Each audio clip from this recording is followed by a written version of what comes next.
Welcome to Motivated to Lead podcast, helping you become a better leader. I'm your host, Mark Klingsheim. Hi, everyone. Thanks again for joining us for our podcast this week. My name is Mark Klingsheim with SEMA Partners. Each week, we interview leaders and they share lessons learned from their careers. Our goal is to help you become a better leader. This week, we're happy to have join us Judy Zimmer. She's an executive coach, a national speaker, and a team leader who's dedicated her career to showing already successful leaders how to leverage their brand, create more happiness, and be more productive. She is the president of Coachology, where she has coached over 4,400 leaders around the globe. She has some great thoughts to share. Looking forward to our conversation today with Judy. Great to have Judy joining us for our conversation. Appreciate you taking some time to talk to us. Happy to be here. Thank you. Yeah, absolutely. Well, I guess first off, Judy, could you give us just a little bit of your story, a little bit of your career history? Absolutely. So the ironic part of my career history is that I started out having no idea what I wanted to do. And fast forward, the funny part is I help individuals today really make that next leap in their career. So if I think that's funny, I certainly see the irony in that. I started my career in sales and then had the opportunity to move into a role that was really, at the time, the project management title didn't exist, but that's really what it was, combining operations, finance, and talent, bringing those three groups together. And I learned so much. It was like living in a petri dish for 7 years, really looking at how people operated, et cetera. And from there, I worked with a CEO who asked me if I had ever considered becoming a professional coach. And at the time, I had no idea what that meant. But he had worked for a large company. He had had several executive coaches and encouraged me to get that training. I did that, got to go into a really cool in-house executive coaching role, and then eventually started my own business. Great. So I like to ask this question of most every guest is if you were able to spin back time and with what you know now, what advice would you give a 22-year-old Judy? I love that question. And the first thing that comes to mind is get curious. So I started my career really feeling so inadequate. Like, I must know this, I should know that, right? Everything from how to operate the copier machine to how to navigate the political waters of an organization. And so the best advice I would give myself is get curious. Today, when I ask people a question similar to what you asked, tell me about the early parts of your career, I'm often shocked at how that trajectory started. Like, I have a degree in biology and today I'm the head of IT. It's like, what? So really get curious. The second advice I would give my 22-year-old self is ask more of your bosses. I let my bosses off easy. And by that, I mean, not enough mentoring, not enough coaching, again, not enough really how to help me with some of those really challenging parts early in my career. So that's the advice I would give my 22-year-old self. So almost a flip question. What advice would you ignore as far as any advice that you received early on that you, looking back on, you wish you would have just passed on it? Yeah, early in my career, I was told, as many of my friends were told, you really have to stay at a company for X amount of time. Quite honestly, when I graduated from college, that X amount of time was about 5 years. And today, I love working with college-age students who say, if I don't like it after 6 months, I'm leaving.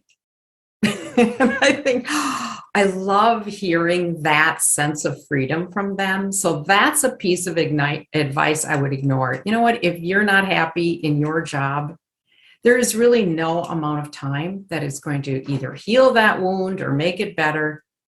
Cut your losses and move on. So you work with a number of leaders, and what are some common blind spots that leaders have as far as they're maybe in their first leadership role? What do you see as far as kind of common blind spots? Sure. Well, and I'm going to say, put an asterisk next to that, and of course say I'm biased because I do mindset and personal branding work.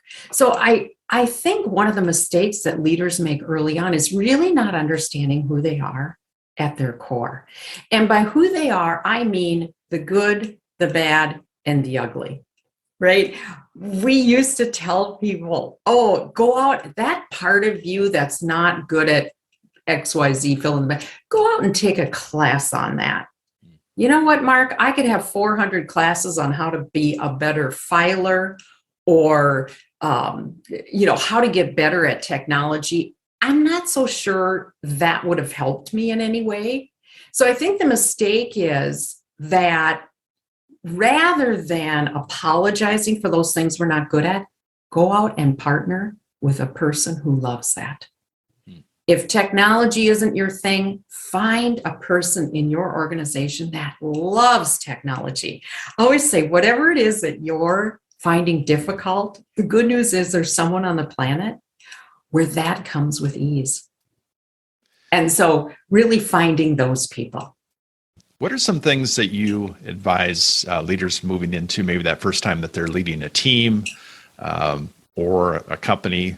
What do you give them as far as some things that they need to be paying attention to early on as they take on that new role?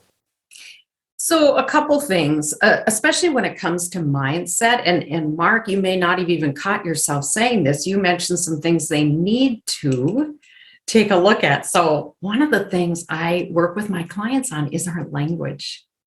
So our language can open up incredible opportunities for us. So listening for, I need to, I have to, I must, I should, right? And so really noticing, where does choice reside in our leadership style? So the opposite of those is I choose to, I get to, I love to.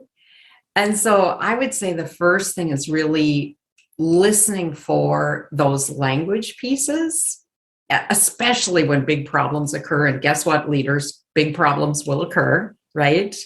And the other thing is to seek out mentors, whether it's in the company or outside of the company, because when you seek out people who, again, it doesn't have to be someone doing a similar role, but go find a mentor who's really good at breaking down big problems, not solving the problem, but like, what is your process for how you tackle a problem?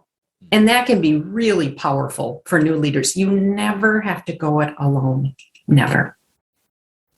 I know you talk about as far as how to get unstuck. And I think this time of year, the first part of the year, everybody's excited. They have new goals. And, you get to, February, March, and sometimes people are like, I'm stuck.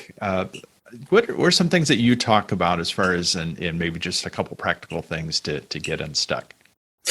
So it's such a great question because it happens to all of us. And again, the clients I work with, you look at their careers, you go, oh my gosh, so incredibly successful. And yet all of us find a time in our career when we really do feel stuck. So the first thing is change out your connections. I love to help clients find new connections. So hang out with different people and you're going to start to hear different things. So finding new connections can be really powerful. And then the second thing is, make up your own how to get unstuck model. So actually put it down on pencil and paper. What if I was helping someone else get unstuck? What might I look at or look for? And having your own model can again be incredibly powerful to understanding what works for you. Because just saying I don't want to be unstuck generally doesn't work. But hanging out with new people and creating a model can really help you start to study and examine what's going to help you in your career. So as you have experienced, as everybody has in the last couple of years, a lot of virtual conversations. Typically, all of our conversations have been for the last couple of years. Now it's starting to get back to some in-person meetings. But what are some things that you've learned in the last couple of years that either you're going to continue to do or you learned that it doesn't work? Right. So I think in the continue to do, my clients are continuing to see me on Zoom. So as coaches, we're very in tune to listening to the client, watching the body language, observing what's happening. We can do all of that on Zoom. And for me personally, sometimes people ask me why I wear a headset. The reason I wear a headset is it really does help me to tune in to what you're saying. So from that aspect, my business actually was able to grow during the pandemic with more clients outside of the beautiful state of Minnesota. So I'm continuing to do more Zoom to grow my practice.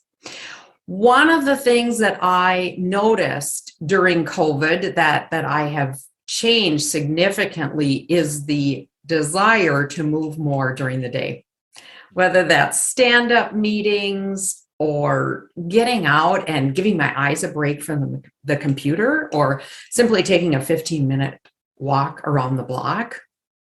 There's the need for movement for me is really, really critical, and it really helps to shift my energy level. The work that I do, again, it's deep, deep listening and watching. And so finding ways to shift that energy level really helps me. Every leader needs to continue to grow and develop. Any books that you typically recommend to leaders, or maybe earlier in their leadership, that you think would be helpful?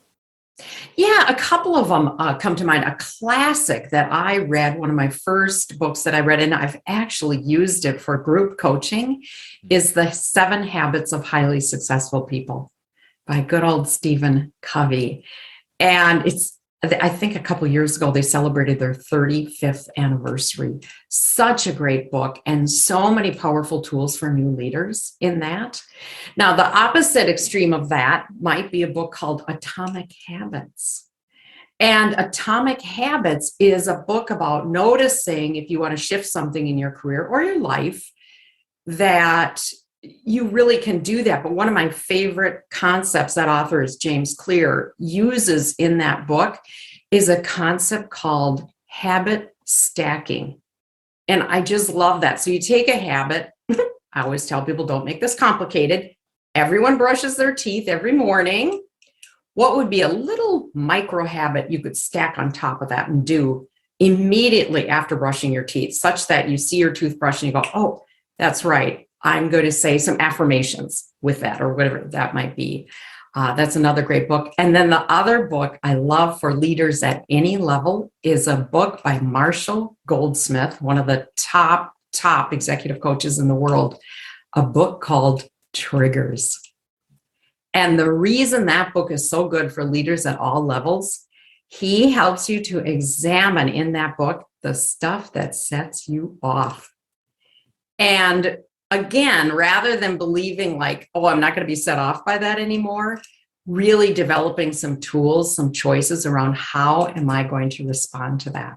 And I have used that with so many clients, and I know that leaders early in their career would benefit greatly from that book as well.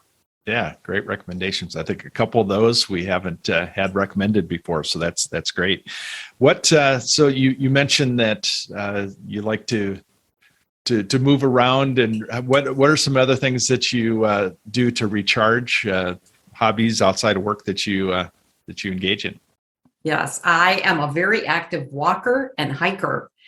And so getting outside, even on the coldest Minnesota mornings, is something that I embrace. And then I am a business book reader and junkie. I absolutely love reading books, and I listen to a lot of books on tape on the treadmill as well.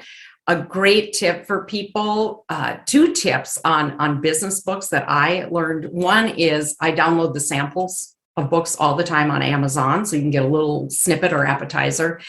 But the other tip that most people don't know is many business books are actually read online on YouTube and available free of charge. Okay. So go out and find a book. So that, and then of course, once the weather turns beautiful, I am an avid gardener. Gotcha. Yeah, we're looking outside our windows looking for green grass in Minnesota for sure. Someday. Yeah. So what parting advice would you give a new leader? My parting advice for new leaders, again, is a message I've said already, which is to go out and find a mentor. And don't be put off by, I don't know what a mentor does or doesn't. And I'll offer any listener to this podcast, if you follow up with me and say, do I have some things, a little format to use with a mentor, I would be happy to send that to anyone. It's something that I have provided to many individuals. But find a mentor and find multiple mentors is the first thing. And then the second thing is get curious. Ask bigger questions. Ask better questions. Be curious about where the people that you work with, what was their beginning? Where did they come from? Also, a favorite question of mine, don't be afraid to ask, what question haven't I asked you about the early part of your career? Because here's the thing, every one of us, myself included, has a role that we worked that was an absolute disaster and or something we would never want to repeat in our career. There are so many nuggets of gold in that type of information. So that's the advice that I would give to people. And the last piece, of course, you don't have to have all of the answers ever. Okay. Well, Judy, how would somebody learn more about you? I know if you're watching, you have Judy's email available, but if you're listening, how would somebody learn more about what you do? Yeah, one of my favorite places to hang out socially, of course, is LinkedIn. So if you listen to this and you want to connect with me, I do a lot of postings on LinkedIn about mindset tips and personal branding. So connect with me on LinkedIn. The clue there is in the invitation, mention Mark's podcast, and that'll be an easy way for me to know that that's where you found me. You can also write to me through my website, which is coachology.us. Great. Well, Judy, this has been a lot of fun, and I wish you continued success in all that you're doing. And definitely, I know this will be helpful to those that listen. Thank you so much, Mark. It's been a pleasure, and I wish everyone who's listening tremendous good luck in their careers. Thank you for listening to the Motivated to Lead podcast.